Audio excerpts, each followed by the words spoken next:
Welcome to Healthcare du Jour, where we dish up and digest the latest in healthcare. For the next 30 minutes, sit back as we bring you insight, commentary, and discussion on trending topics to the table, all expertly served up by our host and his guests. Now here's your host, Matt Fisher. Welcome back, and thank you for joining as we dive into the hottest topics in healthcare. I'm your host, Matt Fisher. On the menu today is Eirini Schlosser, CEO and founder at Dyania Health. Eirini, welcome to the show. Thank you so much, Matt, for having me. So, Eirini, what I always like to do at the beginning of every conversation is to give my guests more of a chance to provide an introduction in terms of who they are and what they do.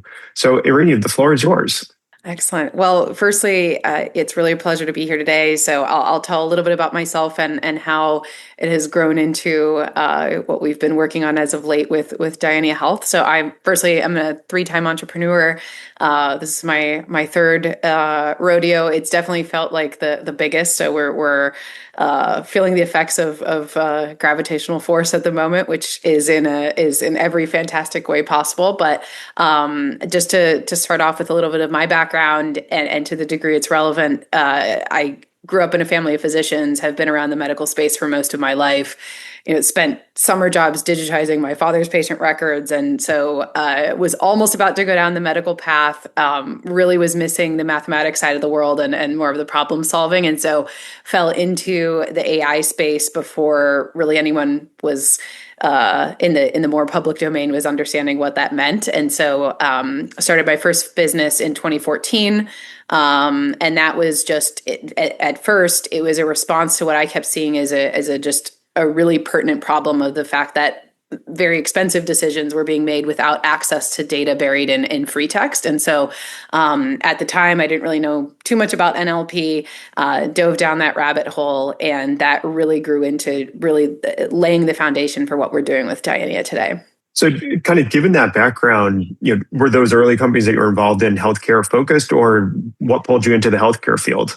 No. So I actually, I was in biochem, had done a sidestep into and accidentally fell into investment banking. So I was at Morgan Stanley in our M&A team for a couple years. And I had seen from a few clients that were in the M&A space that that was actually where they were either doing acquisitions or launching entire public capital raising activities from information that was very much sporadic and only in structured form. And so I really had my first dipping of my toe into the water in the area of NLP in a completely different industry. So nothing to do with healthcare. We were actually processing Yelp and Google review and Facebook review data for predicting where people would want to go for food or drink based off of reviews and tastes, and triangulating basically what people would want to actually have on a menu. And so it was like a Spotify for where to go. But foundationally, what was driving a lot of that was very, very unstructured data and very, poorly written reviews and how, you could have messy grammar and different types of, let's say, mistypes in terms of how that information is getting collected. And so a few of my early investors were actually owners of healthcare systems. So a few of my investors were healthcare system owners, and they were actually undergoing an acquisition by Optum at the time and trying to understand the value of electronic medical record data from both a clinical research as well as clinical care perspective. And so that got my wheels spinning.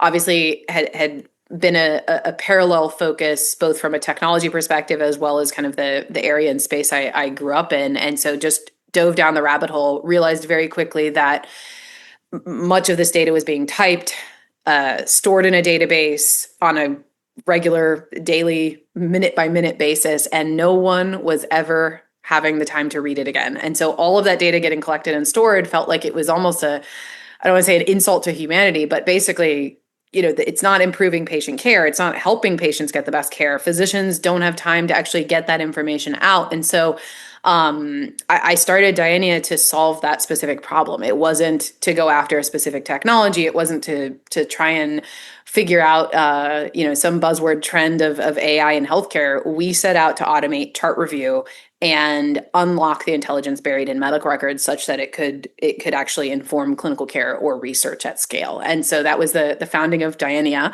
end of 2019, beginning of 2020. I think it was interesting because a lot of our earlier investors were very much accustomed to the SaaS world. And so early on, they were saying, what's your business model? What's your business model?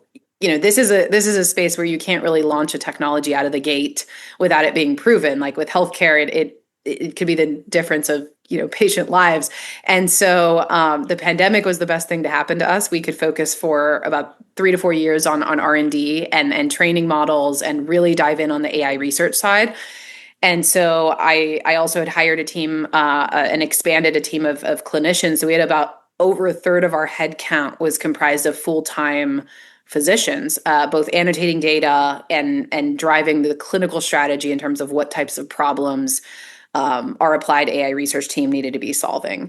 And so that close human interaction and loop with the actual experts who were and had been seeing patients all their lives was really foundational in terms of how we could build the entire technology. Yeah. So before we start picking all of that apart, because I think you kind of put a lot of concepts out there and a lot to gain understanding. Also coming from a family where I had a physician parent, were they happy that you finally ended up in the healthcare field? That's what my mother still believes I will go to med school one day. I've read all of my siblings' medical school textbooks at this point, so it's kind of a running joke, if you will. But I joke with her that I don't just treat one patient at a time; I treat a million patients at a time. So, in a way, a shape or form. But I think my parents said that they have obviously grown to understand what it means when I've gone in the direction that was, I guess, as they would put it, going to the beat of my own drum. And so I finally landed back in healthcare, but it was after a very, very unsuccessful attempt to run as far and wide away from medicine as I could. So yeah, no, but once you get in, you definitely get hooked, and it's but as I said, you kind of put a lot of concepts out there that I think call for unpacking and getting a better understanding. So it's I think one of the key things you were talking about is the amount of unstructured data, and then how do you go about unlocking the value that is in there, and just not even just the value, but it sounds like even unlocking the potential. So you'd also then talked about, like, I think you said, like 3 to 5 years of R&D and research of validating and building the tools in the system that can do that. So if you can you break that down a little bit more, and Sure. what were some of the biggest challenges of being able to glean the that understanding and meaning out of the unstructured data? Yeah, absolutely. Well, I think there's been a lot of industry education around understanding what is unstructured data, what is structured data, what is claims data, where has all this data been sitting, and in what format is it, to be able to utilize it. And so starting from that base point, we took a very, very different approach. So we were not just looking at buckets of either structured data or unstructured data. Even if you were to look at the structured fields, you have healthcare systems that are acquiring other hospitals. They are expanding, they're growing, they have different iterations of versions of their EMR systems. And so the data schemas and the actual names of the field elements for those structured data elements are even completely non-normalized. So you could have 100 different versions of the name hematocrit values, and one has an underscore specific city, or it's not normalized at scale. And so I think what it means to say that healthcare data is unstructured is something that has been often confused in the industry, because what has made it out of healthcare system firewalls has been when it's been seemingly packaged into what is a neat kind of clean claims data set. But in reality, what is underneath those hoods is actually quite messy. And so we set out with the mission from day one to say, number one, this is AI as a service. We are not trying to take the data out of the healthcare system. And we had our own proprietary data set through a partnership early on that we did start annotating. But I do want to specify that from an AI research perspective, just training a model on raw EMR data is akin to giving a physician a medical degree from having read 9 million EMRs. It's completely, I would almost argue, useless. So it actually makes the models perform worse.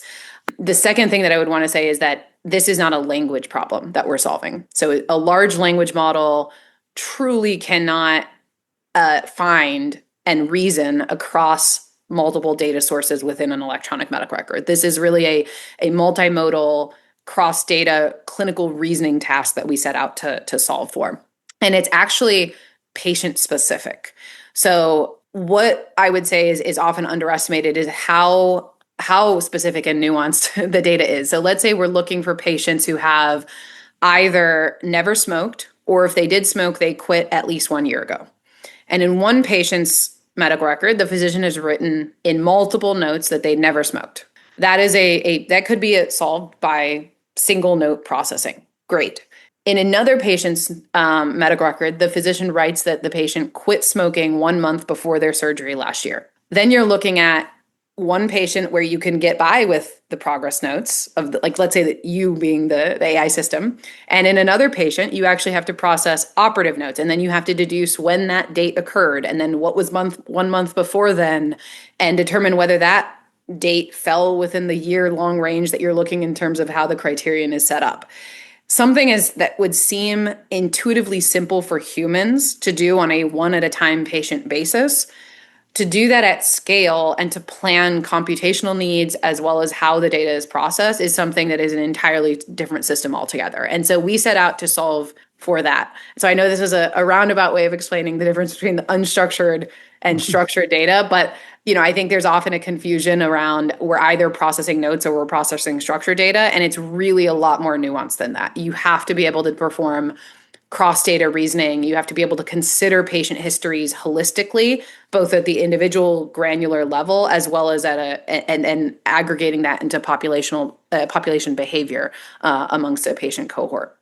No, that is certainly a really helpful discussion, because it's, or at least the way I interpret it is it doesn't matter if it's structured or unstructured data, because I think you said in both instances it's not normalized. So even the structured data could be viewed as unstructured when you're looking at all the different sources it's coming from. Exactly. And then and then as you were saying, it's, the real challenge is really developing that intuition that, I think, as you said, like a human looking at it, you're going to pick up on kind of key nuances, and being able to translate that into the AI solution. Mm-hmm. That it sounds like that's kind of where, for the lack of a better way to say it, where the magic happens.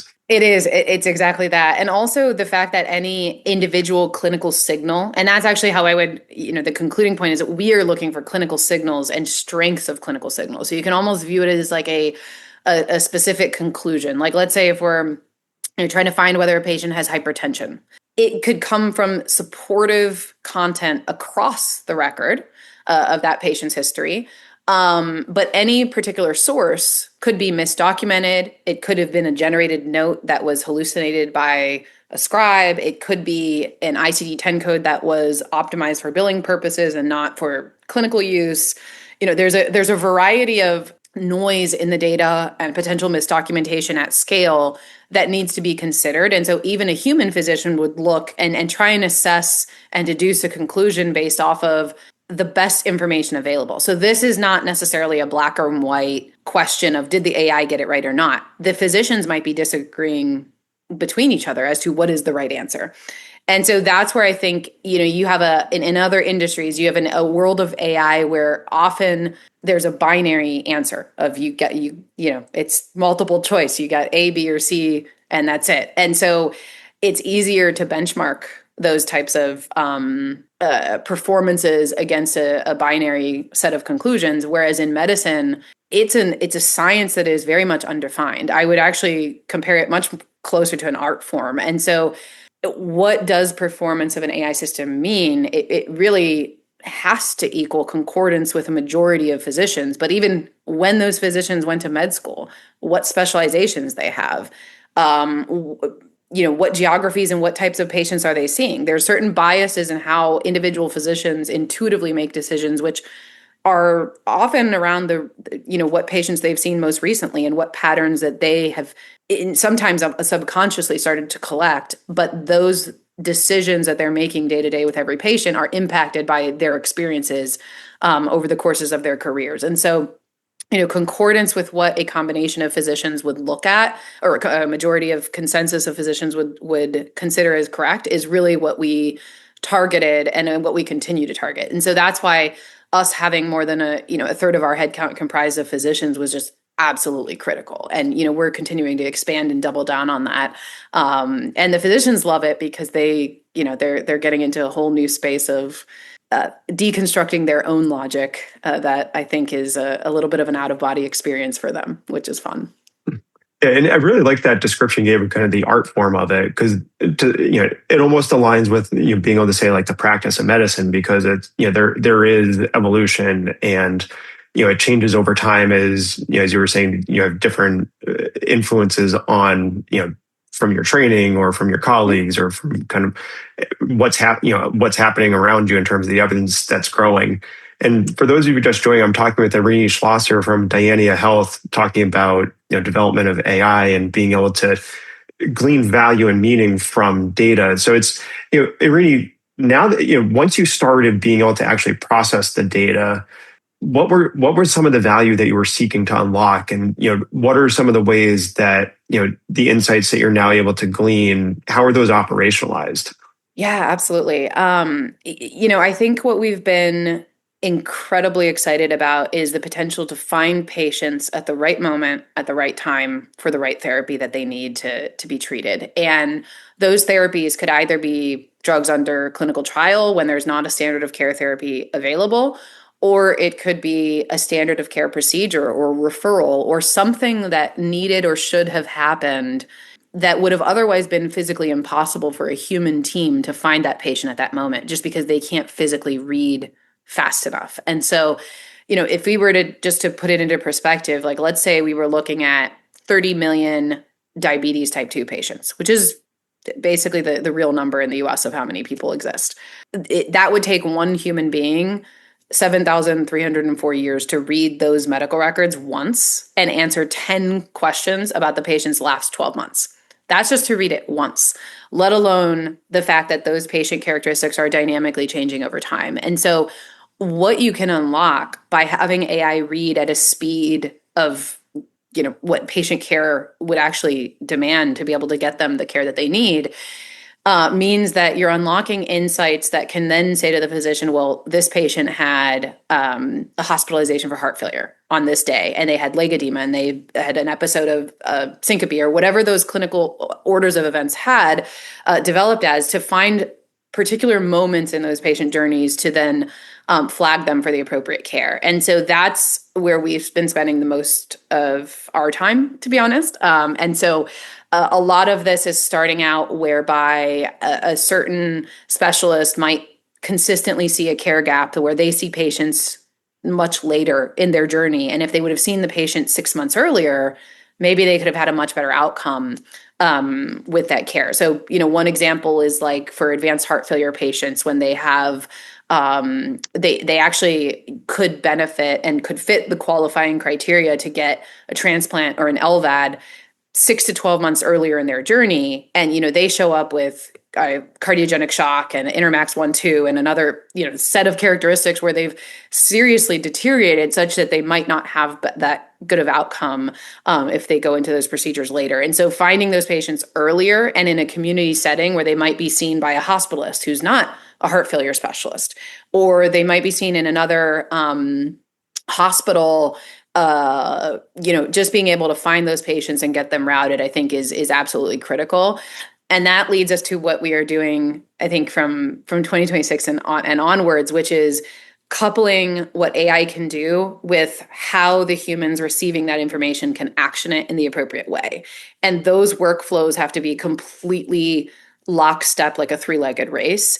And so I think the human AI interaction and how that develops over time is really what we're quite excited about now, because this is not something where the AI can replace the humans. The humans need to be able to action and perform kind of the final decision.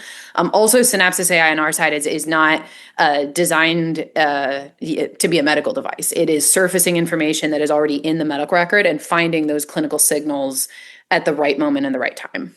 Yeah. So, and I think you just hit on, like one of those key areas, which is, one, the tools, AI is really an enhancer of what humans can do. So, I know you said that's kind of becoming the focus, but how do you envision that actually playing out? Or maybe slightly differently, how would you like to see it play out? Because understand, once you put something in the wild, it is always going to shift. Yeah, no, absolutely. I think, we're already seeing the next growth area, which is going to be around smart scheduling of patients depending on severity and smart triage. So, the simplest of is if I found, going back to the heart failure, advanced heart failure example, if I found 500 patients who need an LVADs implant or a transplant tomorrow, there aren't enough ORs in probably that proximity to be able to get those patients treated. And so, you're looking at, I think, across the board, an American healthcare system infrastructure setup that has been functioning on a first in, first out basis. And so there are often, the most advanced and world-renowned specialists are booked out 6 months at a time. And so, then you're looking at the question of, does the patient get seen by someone who maybe has a higher complication risk, but they're available tomorrow, or are they going to wait 6 months to get seen by someone who can handle these very complex cases? And so I think how patients can get routed to optimize really their most needed outcomes is something that is probably the next frontier of how healthcare can get delivered. Yeah, and it kind of, I think you touched on it, that it's, will certainly represent a significant shift from traditional operation. So, how do you envision getting folks, or kind of overcoming what can often be a resistance point in healthcare, which is we don't want to have to shift off operations or change our workflows, even when going to the new way of a newer approach is arguably going to produce better outcomes. Yeah, I think, well, number one, it's not just better outcomes on a per patient basis. It's also increased, value of both the patients getting the care they need, more patients getting the care they need, and then also, for what the majority of healthcare systems in America are at like 1% margins, or in some cases even going out of business, or because they can't operate, they're at a negative margin. And so I think, the fact that many of this is completely reimbursable new revenue is a very different approach than I think where a lot of people have been trying to just optimize for billing codes or optimize for cost of savings or optimize for whatever. We're not optimizing. We are bringing in new revenue. So when I have, 600 patients who need a valve replacement, and that's potentially $30 to $50 million worth of revenue that's fully reimbursed, it's a different approach from the healthcare system. Then they're thinking, okay, how do we take advantage of this? From a research perspective, it can be equally as powerful, especially when you're trying to fund and develop new standards of care that would be more appropriate. So we can do a lot with observational research in terms of finding patients and looking at if they're identifiable, then they're consented. But if it's de-identified, or we're just looking at the population aggregate level without any data egress outside of the healthcare system, then you're helping the healthcare system actually figure out what is the more optimal standard of care that can be defined for the future. Yeah, and that's a really positive framing around it, which is it's when you're talking about improved outcomes and improved operational flow, it is looking at it from, it sounds like pretty much every perspective, because it's, I think as you said, the patients get more timely care, they get the service they need when they need it. The system or the facility or whoever it is on delivering the care can see more patients, they're going to get more revenue, and it's, it just all interconnects. And it's, it is really, it sounds like that opportunity for, driving a better healthcare ecosystem on the whole, because it's, creating a more synergistic relationship through the whole process. Exactly. And so the reality is we really haven't had much pushback from working with healthcare systems, but, we come in a win-win-win scenario. We're not taking any of their data. We're not training on any of their data. We're operating under their cybersecurity environments. We're not a medical device. We are not generating any text. So it's not generative AI that they have to worry about hallucinations for. we can bring them new revenue, both industry sponsored as well as clinical care revenue coming with that, and uncovering like where those gaps of care are and how to close them and how to implement it within workflows. And so I think that ends up being a very different conversation, because we're not coming in saying, as a company, we don't need the healthcare systems to pay us. In fact, I think, the for the projects that we often see coming online, it's kind of starting to turn to the tables are turning into the opposite of, like, they actually need a way to be able to get optimized delivery of care in an AI-driven manner. And so that's really the mission that we're going after, is to kind of revolutionize how they're thinking about it. Yeah, no, and that sounds, like a real kind of laying new groundwork and developing, a really great new approach. And Eirini, believe it or not, we are already out of time. And honestly, I think that is a great way to be able to finish it, which is, as you said, you're getting them to think about, the issues from a different perspective and really drive a different approach that is thinking about everything holistically, as opposed to just, what does this cost or what am I going to make out of it? We are out of time. So Eirini, I want to thank you for a really great conversation today. Thank you so much for having me. This was excellent. And thank you to everyone listening. Keep the dialogue going and connect with me at #HCDEJURE. I'm Matt Fisher. Until next time.